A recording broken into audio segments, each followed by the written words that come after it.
The Brave Tin Soldier by Hans Christian Andersen.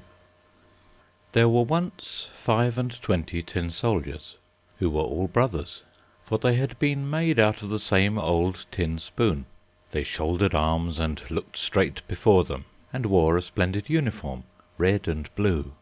The first thing in the world they ever heard were the words, "Tin soldiers!" uttered by a little boy, who clapped his hands with delight when the lid of the box in which they lay was taken off. They were given to him for a birthday present, and he stood at the table to set them up. The soldiers were all exactly alike, excepting one, who had only one leg.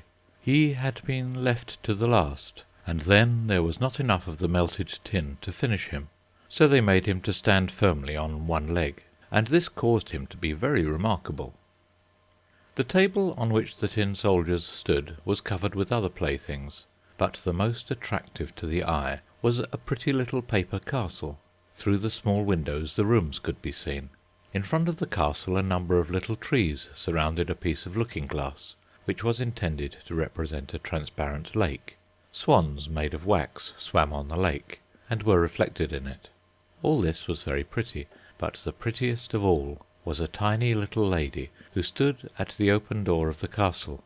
She also was made of paper, and she wore a dress of clear muslin, with a narrow blue ribbon over her shoulders, just like a scarf. In front of these was fixed a glittering tinsel rose, as large as her whole face.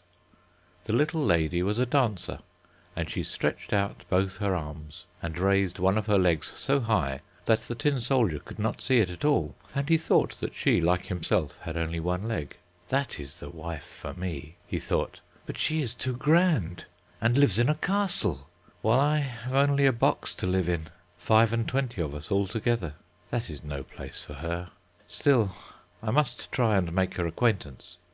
Then he laid himself at full length on the table, behind a snuff-box that stood upon it, so that he could peep at the little delicate lady, who continued to stand on one leg without losing her balance. When evening came, the other tin soldiers were all placed in the box, and the people of the house went to bed. Then the playthings began to have their own games together, to pay visits, to have sham fights, and to give balls.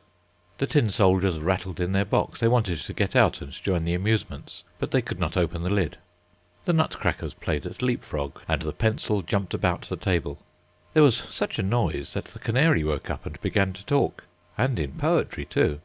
Only the tin soldier and the dancer remained in their places. She stood on tiptoe with her legs stretched out, as firmly as he did on his one leg. He never took his eyes from her for even a moment. The clock struck 12, and with a bounce up sprang the lid of the snuff-box, but instead of snuff there jumped up a little black goblin, for the snuff-box was a toy puzzle. "Tin soldier," said the goblin, "don't wish for what does not belong to you." But the tin soldier pretended not to hear. "Very well, wait till tomorrow then," said the goblin. When the children came in the next morning, they placed the tin soldier in the window. Now, whether it was the goblin who did it, or the draught, is not known, but the window flew open, and out fell the tin soldier, heels over head, from the 3rd story into the street below. It was a terrible fall, for he came head downwards, his helmet and his bayonet stuck in between the flagstones, and his one leg up in the air. The servant maid and the little boy went downstairs directly to look for him, but he was nowhere to be seen, although once they nearly trod on him. If he had called out, "Here I am," it would have been all right, but he was too proud to cry out for help while he wore a uniform. Presently it began to rain, and the drops fell faster and faster, till there was a heavy shower. When it was over, 2 boys happened to pass by, and one of them said, "Look, there is a tin soldier. He ought to have a boat to sail in." So they made a boat out of a newspaper, and placed the tin soldier in it, and sent him sailing down the gutter, while the 2 boys ran by the side of it and clapped their hands. Good gracious, what large waves arose in that gutter, and how fast the stream rolled on, for the rain had been very heavy. The paper boat rocked up and down, and turned itself round sometimes so quickly that the tin soldier trembled. Yet he remained firm. His countenance did not change. He looked straight before him, and shouldered his musket. Suddenly the boat shot under a bridge which formed part of a drain, and then it was as dark as the tin soldier's box. "Where am I going now?" thought he. "This is the black goblin's fault, I am sure. Oh well, if the little lady were only here with me in the boat, I should not care for any darkness." Suddenly there appeared a great water rat who lived in the drain. "Have you a passport?" asked the rat. "Give it to me at once." But the tin soldier remained silent, and held his musket tighter than ever. The boat sailed on, and the rat followed it. How he did gnash his teeth and cry out to the bits of wooden straw, "Stop him! Stop him! He has not paid toll, and has not shown his pass!" But the stream rushed on stronger and stronger. The tin soldier could already see daylight shining where the arch ended. Then he heard a roaring sound, quite terrible enough to frighten the bravest man. At the end of the tunnel the drain fell into a large canal over a steep place, which made it as dangerous for him as a waterfall would be to us. He was too close to it to stop, so the boat rushed on, and the poor tin soldier could only hold himself as stiffly as possible, without moving an eyelid, to show that he was not afraid.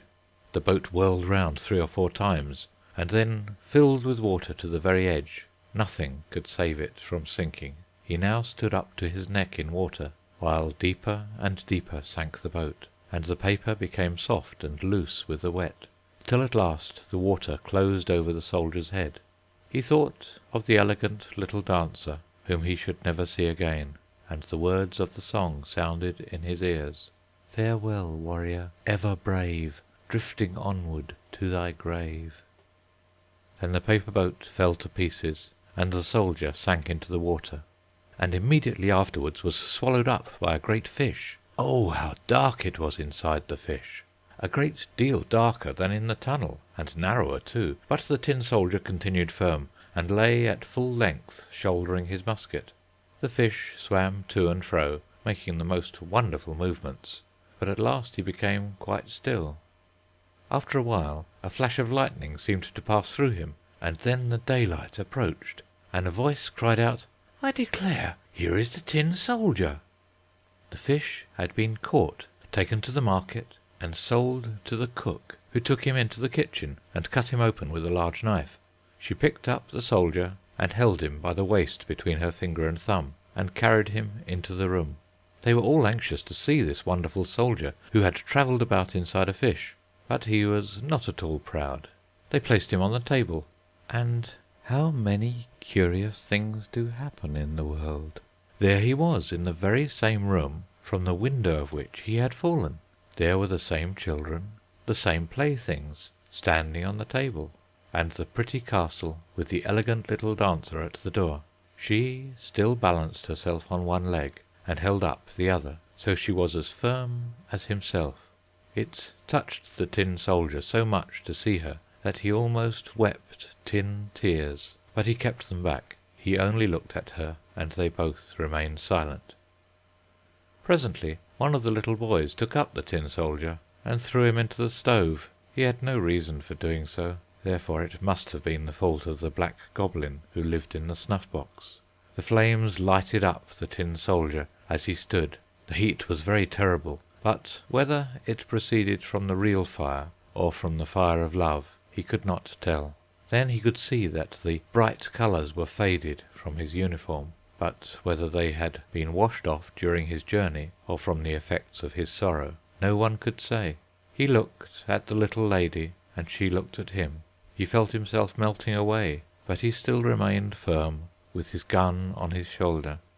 Suddenly the door of the room flew open, and the draught of air caught up the little dancer. She fluttered like a sylph right into the stove by the side of the tin soldier, and was instantly in flames, and was gone. The tin soldier melted down into a lump, and the next morning, when the maid-servant took the ashes out of the stove, she found him in the shape of a little tin heart. But of the little dancer nothing remained but the tinsel rose, which was burnt black as a cinder.